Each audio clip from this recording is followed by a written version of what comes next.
What's happening? Yeah, what's happening? What's that? That's it, you got it. What is up, everybody? Welcome back to another episode of What's Happening. This is the weekly web series where I fill you in on the gaps here on the Burndown YouTube channel. And that's because I can't film every day because I don't have the time. One of these days, I quite possibly will. Let me turn this thing off so the world doesn't bother us while we talk. All right, so today is a very, very exciting day.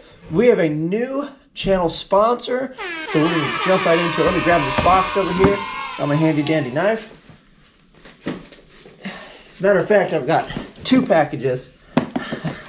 Might as well be sponsored by both of these people, technically, actually. So, one of them you've heard about previously, but this one is the new awesome newness. There is a link in the description.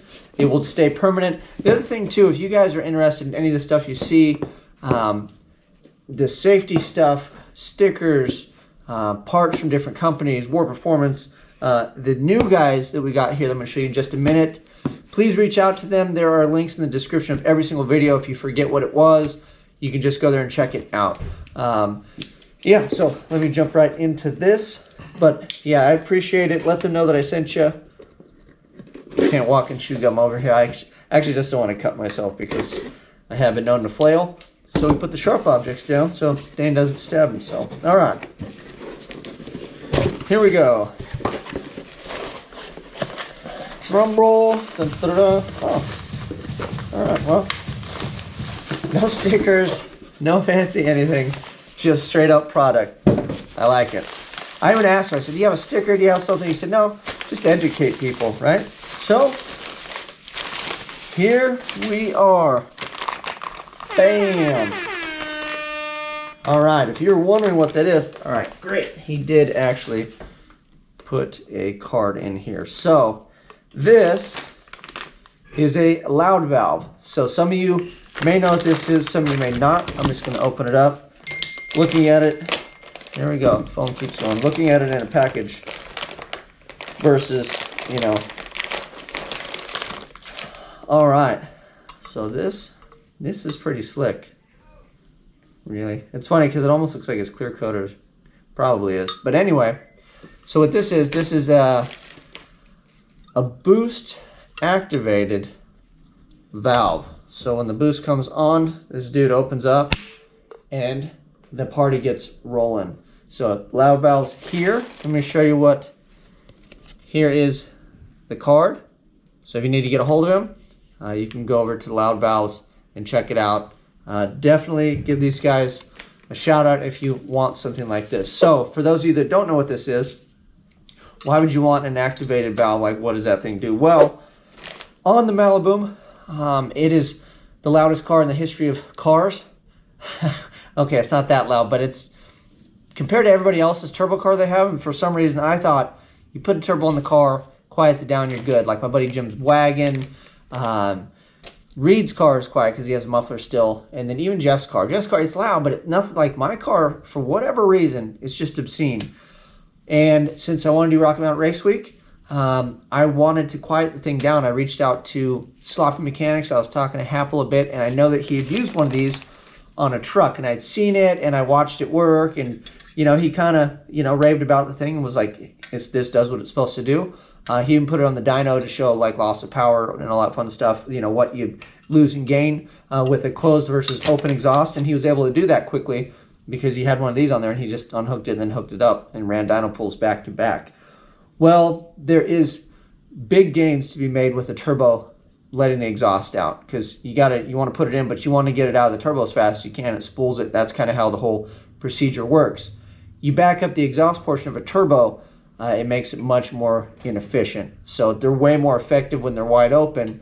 But like in my case, the thing is so loud your ears bleed. So what this does, this allows you to have the best of both worlds. So the turbo will come in and wire off to this, and then I'm going to go down to like a 2.5 or 3 inch. We're going to go out the back, put some form of a muffler on the car.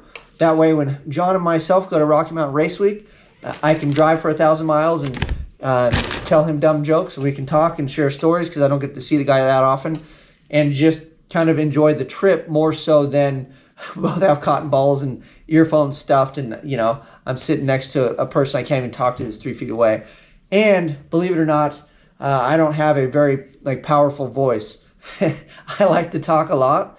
You put me at a concert or in a loud car, like a track for a day or an afternoon, my voice is shot. So a whole week of doing that is not going to suffice, trying to make videos and trying to scream at my passenger at Rocky Mountain Race Week. So we're going to put this in. We're going to pull a full exhaust.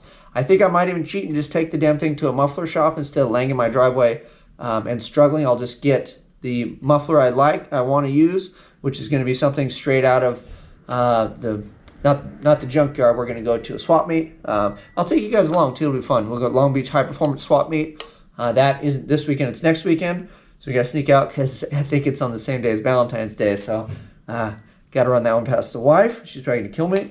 And then this thing will get cut out straight down into the open fender toward the ground. So when it's under boost, it will still be rowdy. We can kind of see what this cracks with boost wise. Maybe we can put pressure to it just to see where it kind of goes. But I'm going to hook this up straight off of the turbo. So the pressure coming off the turbo will just tee into it. And you guys know I like to do everything hardline, so we'll make it look nice and slick. And then I'll have to figure out, I think I can figure out some sort of an AM fitting or whatever on the end of this. And we'll just tie it all in, and then it'll be slick, and I'll get the best of both worlds. When the car's wide open, it will still sound like a race car.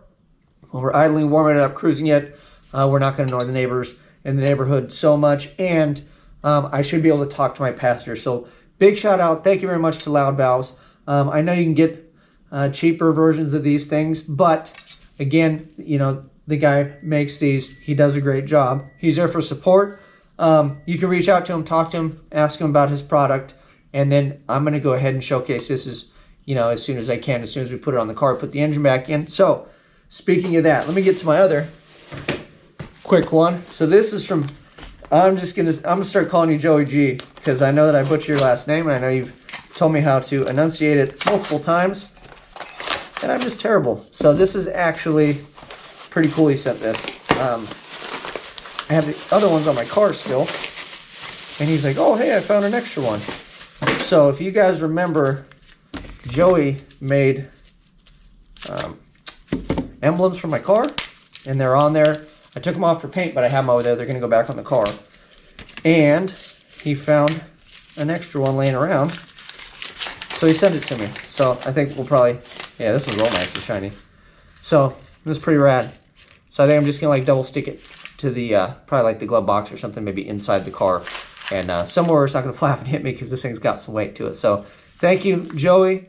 You were the man. Joey's also the guy that made the fuel hat. We're going to do the drop-in pumps, which War sent me the 2 pumps, if you guys saw the last episode. So we are moving right along. I have to figure out how to connect the 2 pumps coming out. I think I just want them to go both into one. I have to make sure those have a check valve built into the pump. If not, we have to come out of the tank and then check valve it first. But that's beyond and besides the point. So big shout out and thank you to Loud Valves for sponsoring the channel, backing me.